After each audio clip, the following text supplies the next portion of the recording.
Es un honor anunciar la participación del magíster Alex Ramiro Orellana Barrera, magíster en Gerencia en Salud, licenciado en Enfermería, docente de diplomados de Nefrología, enfermero de cuidado directo en hemodiálisis, diplomado de Nefrología, al igual que de Oncología, experto en accesos vasculares de pacientes renales, cuidado y manejo de heridas. El magíster Orellana Barrera ofrecerá la conferencia magistral Cuidados de Enfermería en Hemodiálisis. Disfrutemos de su valiosa intervención.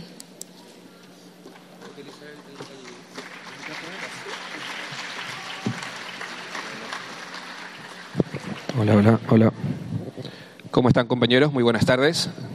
Vale recalcar, soy el licenciado Alex Orellana del Omni Hospital, especializado en el área de hemodiálisis. Vamos a hablar no tanto como cuidados de enfermería en hemodiálisis, vamos a hablar días de vida en pacientes renales. ¿Qué tal les parece escuchar esa frase? Días de vida en pacientes renales. Vamos con la primera diapositiva. ¿Qué es la hemodiálisis? La hemodiálisis es un proceso que remueve desechos, sales, líquidos y sangres que no pueden ser filtrados por medio del riñón. Entonces, cabe recalcar que aquel paciente que donde tiene una función renal, donde ya no comienza a funcionar los riñones, cabe recalcar que el filtro es el que va a ocasionar o el que va a dar este paso a cumplir la función del riñón. Siguiente diapositiva. ¿Cómo funciona esto? Funciona en 3 pasos, ¿ya? Paso número 1, la sangre se extrae del cuerpo, se envía a la máquina de diálisis. Paso número 2, la sangre se filtra, se ingresa, eliminando la sangre, los productos, los desechos y el exceso de líquido. Y paso número 3, la sangre limpia se devuelve al paciente. ¿Ok? Siguiente diapositiva. Vamos con los objetivos principales: conocer e identificar. Conocer cuáles son las necesidades del paciente que se realiza este tratamiento de hemodiálisis. Identificar, el momento de identificar las necesidades y el autocuidado. Muchas veces yo escucho en pacientes que tienen un conocimiento básico sobre la enfermedad, pero pasa esto porque nosotros no educamos al paciente o no le enseñamos a que se autoeduque. Siguiente diapositiva. ¿Quién necesita la hemodiálisis? Necesita la hemodiálisis todo paciente con enfermedad renal crónica, con enfermedad renal aguda o pacientes que sufren algún tipo de descompensación o intoxicación.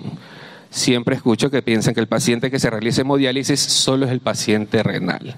El paciente que se realiza hemodiálisis puede ser un paciente que ingresa a la UCI o ingresa a la emergencia por un tipo de intoxicación, tanto como un paraquat, un veneno, el cual al momento de ingresar este veneno al cuerpo obviamente puede causar una falla multiorgánica. Entonces hay que perseverar que el veneno no cause esta falla multiorgánica. ¿Cómo lo hacemos? Ingresándolo directamente en hemodiálisis para poder eliminar estas toxinas de alto peso molecular. ¿Cómo lo eliminamos? Lo eliminamos por medio de un filtro que ahora se utiliza, se utiliza más en clínicas privadas, ya que este filtro de hemoperfusión no lo puede costear el seguro o el MSP. Entonces, por medio de este cartucho de hemoperfusión se realiza una diálisis combinada, tanto la hemodiálisis como la hemoperfusión. Mientras el cartucho de hemoperfusión extrae las moléculas de mediano y grande tamaño, el filtro de hemodiálisis obviamente va a absorber las moléculas de pequeño y mediano tamaño, causando así una mejoría en el paciente si es que esto se da inmediatamente. Si el paciente, nosotros dejamos pasar de 24 a 48 horas que el paciente haya ingresado al área de emergencia o al área de UCI y no realizamos el tratamiento de hemoperfusión, ténganlo por seguro que el paciente ya hará una falla multiorgánica y será casi imposible sacar a ese paciente del estado. Siguiente diapositiva, por favor. Se dan cuenta que en las imágenes tenemos una máquina, decimos hemoperfusión y hemodiafiltración. Son 2 tipos diferentes de tratamientos. En la máquina, en el lado derecho, su lado derecho, podrán ver una máquina de hemodiálisis donde se darán cuenta que existen 2 filtros. Un filtro de hemodiálisis y está el cartucho de hemoperfusión. ¿verdad? En la máquina de acá encontrarán una máquina de hemodiafiltración. Este tratamiento de hemodiafiltración se realizan normalmente los pacientes en el área de UCI, ya que los pacientes pasan conectados de 24 hasta 72 horas. Dirán, ¿por qué tanto tiempo conectado? Si el paciente, o puede ser que no sea un paciente renal, el paciente pasa conectado por algún tipo de falla multiorgánica, entonces el paciente no se le va a sacar líquido. Yo siempre escucho que los pacientes o los familiares o algunos doctores o enfermeros tienden a pensar de que la hemodiálisis es simplemente sacar líquido. Simplemente piensan en la cabeza está ellos sacar líquido. El paciente vino con peso, solo peso, y se enfocan solo en el peso, cuando no se dan cuenta que el riñón cumple múltiples funciones. Funciones principales, eliminación obviamente del agua. ¿Alguien me puede ayudar con una función? Nadie. ¿Qué hormona genera el riñón? La eritropoyetina, ¿verdad? Entonces, siempre se enfocan en lo que la hemodiálisis piensan que solo es eliminación de líquido. La hemodiálisis obviamente elimina líquido, pero elimina toxinas también. Vamos con otra diapositiva, por favor. ¿Cómo es el tratamiento? Encontramos frecuencia, duración y ubicación. La frecuencia, el tratamiento suele realizarse por 3 veces por semana. Efectivamente debe realizarse por 3 veces por semana en pacientes renales con enfermedad renal crónica, Estos pacientes suelen pasar, hay pacientes que se realizan 2 veces por semana o a veces una dependiendo de la patología. Cuando no son enfermos renales crónicos, tienden a realizarse 2 y simplemente se las hacen por algún otro tipo de patología. La duración del tratamiento depende de la gravedad de la enfermedad, pero normalmente se le realizan 4 horas. Efectivo una diálisis sería de 4 horas, no de 2 horas y media, no de 3 horas, 4 horas. Ubicación, la hemodiálisis puede ser realizada tanto en un hospital como en una unidad de diálisis, pero yo realizo diálisis domiciliaria. Entonces, cuando realizo diálisis domiciliaria, quiere decir que yo le armo una UCI al paciente en su casa. Tengo pacientes que yo dializo en casa, obviamente el paciente me solicita el servicio, yo llevo mi máquina, llevo mi cama, llevo mi carro de paro, llevo los insumos. Lo malo es que no tengo un personal médico para algún tipo de complicación en ese momento. El personal médico solo va 1 vez por semana para ver qué novedades han habido en la semana. Entonces, siempre escucho a veces que los enfermeros, compañeros, se limitan mucho,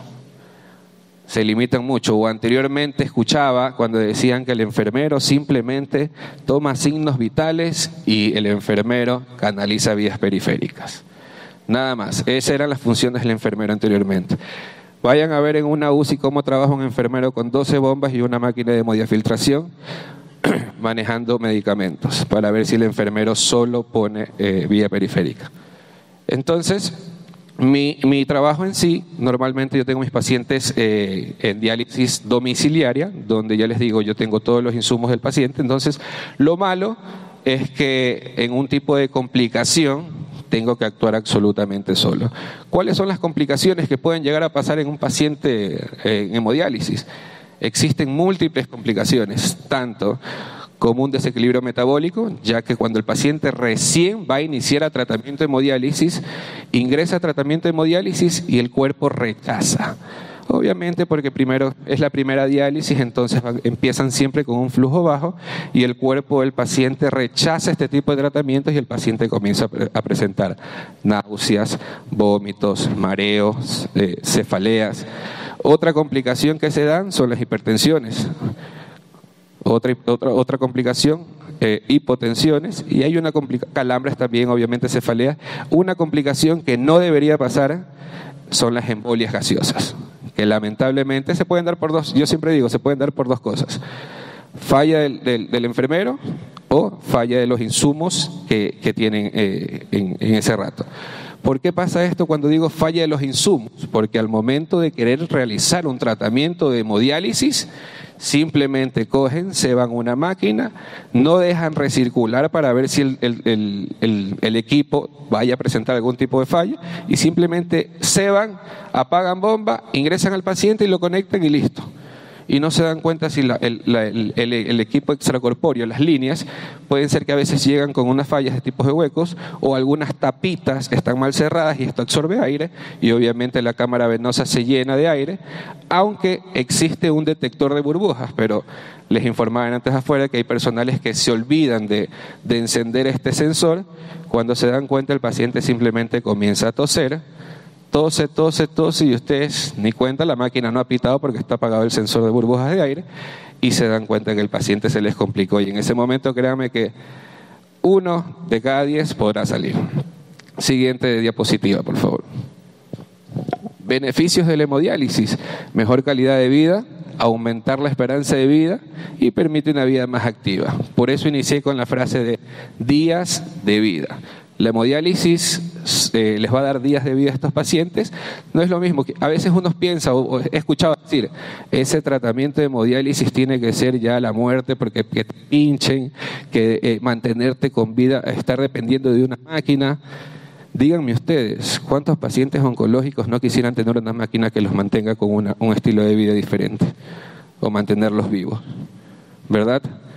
Entonces, la hemodiálisis son días de vida. Mejora la calidad de vida, obviamente, porque va a eliminar todos los desechos que no desecha el riñón, valga la redundancia.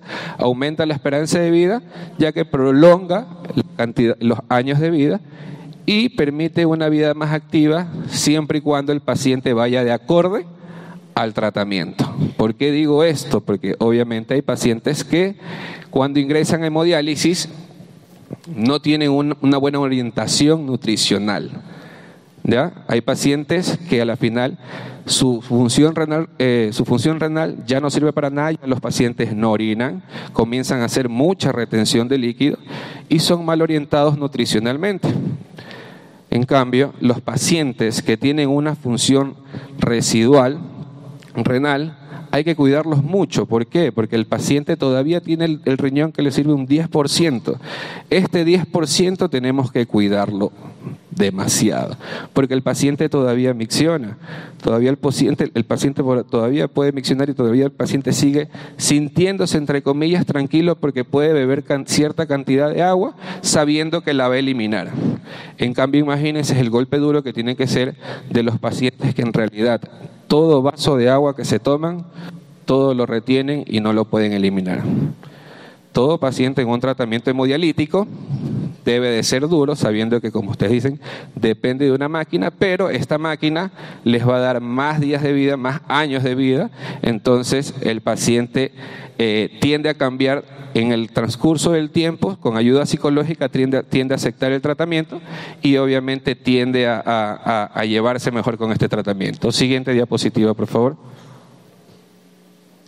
Efectos secundarios, ya los habíamos nombrado: la cefalea, las náuseas, el dolor de cabeza, los calambres, la fatiga. Siguiente. Para ver una hemodiálisis debemos de tener un acceso vascular. Si no tenemos un acceso vascular, no vamos a tener hemodiálisis.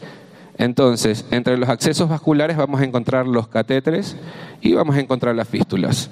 Entre catéter vamos a diferenciar lo que es un catéter temporal y un catéter permanente.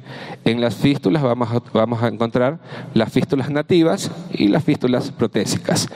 Siguiente. Estos son los catéteres que vamos a encontrar temporales, encontramos curvos y rectos.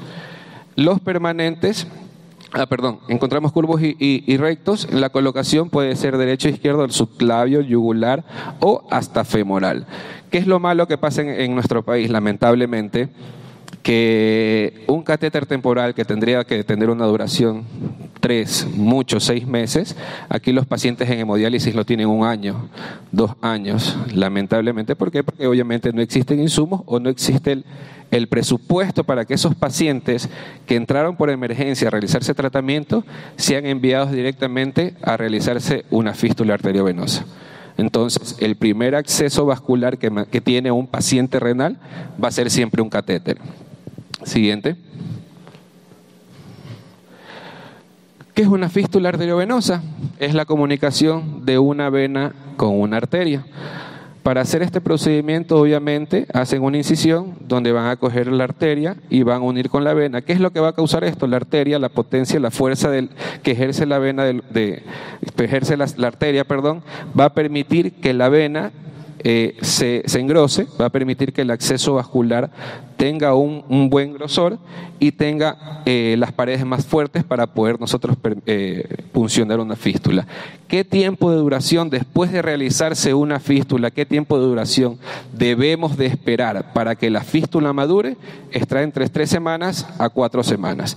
Entre todo este tiempo nosotros debemos de valorar el acceso vascular para saber si el paciente está apto con esa fístula permeable. ¿Cómo lo valoramos? Hay diferentes tipos de valorar una fístula arteriovenosa. Con la palpación, para tocar si hay fremito o tril, que es, los pacientes lo llaman una corriente. También la auscultación, donde con la auscultación vamos a escuchar el soplo, puede ser sístole diastólico, dependiendo hasta dónde se irradia el soplo, hasta dónde llega el soplo, nosotros vamos a saber hasta dónde se está desarrollando la fístula. O una también que no la utilizan, pocos son las que la utilizan, es con un levantamiento del brazo. Al momento de levantar el brazo, nosotros nos vamos a dar cuenta donde existe esa cirugía que se llama anastomosis. Donde existe esa anastomosis, vamos a darnos cuenta que colapsa. Si colapsa, ese acceso vascular está perfecto, está permeable. Si no colapsa, quiere decir que hay un hiperflujo y que está propenso a causarle una estenosis. ¿Ya? Entonces, son pocos los enfermeros que realizan este tipo de valoraciones, pero no está de más decirlo. Siguiente, por favor. Los tipos de fístulas que existen: la radiocefálica y la tabaquera. La tabaquera ya no se utiliza, pero anteriormente sí la utilizaban. Siguiente. Siguiente, por favor. Las ventajas de una fístula arteriovenosa nativa: es fácil punción, el acceso nativo tiene un excelente flujo, buena permeabilidad y menor riesgo de hematomas. Las desventajas suelen presentar tipo de desventajas cuando existe mala manipulación, ya que puede haber el tipo de manipulaciones sin tarea séptica, pueden contaminar el acceso vascular. O los pacientes a veces en las primeras punciones se les causan unas costras y los pacientes tienden a sacarse esa costra y obviamente se puede llegar a contaminar. Siguiente. Como estábamos hablando también, las fístulas distales, encontramos la húmerocefálica y la húmerobasílica. Siguiente. Ventajas: fácil punción, obviamente, porque las húmerocefálicas y las húmerobasílicas, los accesos vasculares o los vasos sanguíneos van a tener mayor grosor y van a ser más fáciles de puncionar. A veces escucho en el ámbito de la hemodiálisis que canalizar una fístula arteriovenosa es lo mismo que canalizar una vía periférica. Puede ser igual, pueden presentarlo de la misma manera o pueden pensar que es lo mismo, pero no es lo mismo. Hay pacientes donde, yo les pregunto a ustedes, para canalizar una vía periférica, ¿cuántos grados? Para canalizar una vía periférica. ¿Cuántos? 45. Yo tengo pacientes que canalizo fístulas arteriovenosas en ángulo de 90 grados. Entonces, son pacientes y pacientes donde obviamente con el tiempo de experiencia van a adquirirlo y van a poderlo hacer. Siguiente, por favor. Esta es la fístula protésica. Cuando el paciente es nulo en poder realizarle una fístula nativa, no tiene buenos vasos, no tiene buenas venas, no tiene buenas arterias, se utiliza lo que es la prótesis. Esta prótesis lo que va a hacer es comunicar una vena con una arteria para poder realizar este tipo de acceso vascular. Tiene tendencia a trombosarse muy pronto, tiene tendencia, si no es muy bien cuidada, tiene tendencia a trombosarse muy pronto porque igual es un material que no es de su cuerpo, que está ingresado a su cuerpo y que no es lo mismo que se cierre el tiempo de hemostasia de una vena, no es el mismo tiempo que puede durar una prótesis. Siguiente. Gracias. Antes de terminar, perdón que me tome el atrevimiento, quiero decir a los compañeros, gracias por la oportunidad brindada también, y quiero acotar de que no se limiten, no se limiten a adquirir conocimientos, no se limiten a salir adelante, no se limiten a desarrollarse más. Olvídense de eso de que el enfermero tiene tendencia solo a pasar en un hospital teniendo conocimientos de solo el área hospitalaria. Busquen más allá, busquen más funciones, más especialidades, especialícense, busquen saber más. ¿Entendido? Gracias, muy amable. Tecnológico Universitario Euroamericano.